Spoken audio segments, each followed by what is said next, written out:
Hey guys, welcome back to my YouTube channel. അപ്പോൾ ഈ ബാക്കിലിരിക്കുന്ന വാല് എൻ്റെ കൂടെ ചെറുപ്പം തൊട്ടേയുള്ള ആളാണ് കേട്ടോ. അപ്പോൾ അന്ന് തൊട്ട് ഇന്നേ വരെയും ഒരേപോലെയാണ് ഉണ്ടായിട്ടുള്ളത്. അപ്പോൾ നമുക്ക് ആദ്യമൊക്കെ എവിടെ പോകണമെങ്കിൽ നമ്മൾ ഒരുമിച്ചായിരുന്നു. ഇപ്പോൾ ജോലിയും കാര്യങ്ങളൊക്കെ ആയപ്പോൾ നമുക്ക് രണ്ടുപേർക്കും അതിനുള്ള സമയമൊന്നും കിട്ടാറില്ല. അപ്പോൾ ഇന്ന് അങ്ങനെ ഒരു ദിവസമായിരുന്നു. അപ്പോൾ നമുക്കൊന്ന് അമ്പലത്തിൽ പോയി വരാമെന്ന് പറഞ്ഞ്, ചെറുപ്പത്തിൽ നമ്മൾ എപ്പോഴും ഒരുമിച്ച് പോയിരുന്ന അമ്പലമായിരുന്നു. അപ്പോൾ ഇന്ന് അവിടെ പൂരമാണ്. അപ്പോൾ എന്നാൽ ഒന്ന് തൊഴുതിട്ട് വരാമെന്ന് പറഞ്ഞിട്ട് നമ്മളങ്ങനെ ഇറങ്ങിയതാണ്.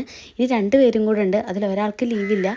ഒരാൾ ഇതേ കുറച്ച് കഴിയുമ്പോഴേക്കും മണ്ണാർക്കാട് വരും. അപ്പോൾ ഇന്ന് ഞങ്ങൾ വേഗം തൊഴുത് വരാമെന്ന് പറഞ്ഞിട്ട് നമ്മൾ അവിടെ നിന്ന് പോന്നു. അങ്ങനെ നമ്മൾ നേരെ പോയത് പിന്നെ മണ്ണാർക്കാട് സ്റ്റുഡിയോയിലായിരുന്നു കേട്ടോ. അവിടെ കയറി നമുക്ക് ആവശ്യമുള്ള കുറച്ച് സാധനങ്ങളൊക്കെ നോക്കാനുണ്ടായിരുന്നു. അതെല്ലാം നോക്കി നമുക്ക് പറ്റിയ കാര്യങ്ങളെല്ലാം എടുത്തു. എന്നിട്ട് നമ്മൾ ബില്ലൊക്കെ ചെയ്ത് അവിടെ ഇങ്ങനെ നമുക്ക് കുറേ ആയി ഇങ്ങനെ ഒരു സമയം കിട്ടിയിട്ട്. അപ്പോൾ നമ്മൾ അങ്ങനെ സംസാരിച്ചൊക്കെ നിൽക്കുകയാണ് കേട്ടോ.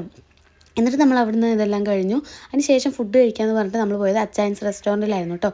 ഞാനിതിന് പഴയ അച്ചായൻസിൽ വന്നിട്ടുണ്ട്. ഇതിന് മുന്നേ ഇപ്പോൾ ഇവിടെ വരുന്നത് ആദ്യമായിട്ടാണ്. അപ്പോൾ നമുക്ക് വേണ്ടതൊക്കെ ഓർഡർ ചെയ്യണം. പിന്നെ ഞാൻ ഓൾറെഡി ഇപ്പോൾ വെജ് ആയത് കാരണം ഞാൻ ഗീ റൈസും ചില്ലി ഗോപിയും പിന്നെ ഫാഷൻ ഫ്രൂട്ടും മൊജിറ്റോ ആണ് പറഞ്ഞിട്ടുണ്ടായിരുന്നത്. അപ്പോൾ അവർക്ക് വേണ്ട സംഭവങ്ങളെല്ലാം അവർ പറഞ്ഞു. കാരണം വിഷ്ണുവിൻ്റെ മാല ഇട്ടുകൊണ്ട് എനിക്ക് കഴിക്കാൻ പറ്റില്ലല്ലോ. അപ്പോൾ ഞാൻ വെജ് ഓർഡർ ചെയ്തു. എന്നിട്ട് നല്ല ഫുഡായിരുന്നു കേട്ടോ. പെട്ടെന്ന് വയറൊക്കെ നിറയുന്നുണ്ടായിരുന്നു. നല്ല ടേസ്റ്റ് ഉണ്ടായിരുന്നു. അപ്പോൾ നമ്മൾ ഏകദേശം ഭക്ഷണമൊക്കെ കഴിച്ചു. അതിന് ശേഷം അവിടെ അടുത്തുള്ള ഒരു മണ്ണാർക്കാട് നഗരസഭയുടെ തന്നെ ഒരു ചെറിയ പാർക്കുണ്ട്. അവിടെ കയറി നമുക്ക് കുറച്ച് ഫോട്ടോസും കാര്യങ്ങളും എടുക്കാൻ പറഞ്ഞ് നമ്മളതൊക്കെ എടുത്ത് നേരെ വീട്ടിൽ പോയി ഗൈസ്. അപ്പോൾ ഓക്കെ, ബൈ.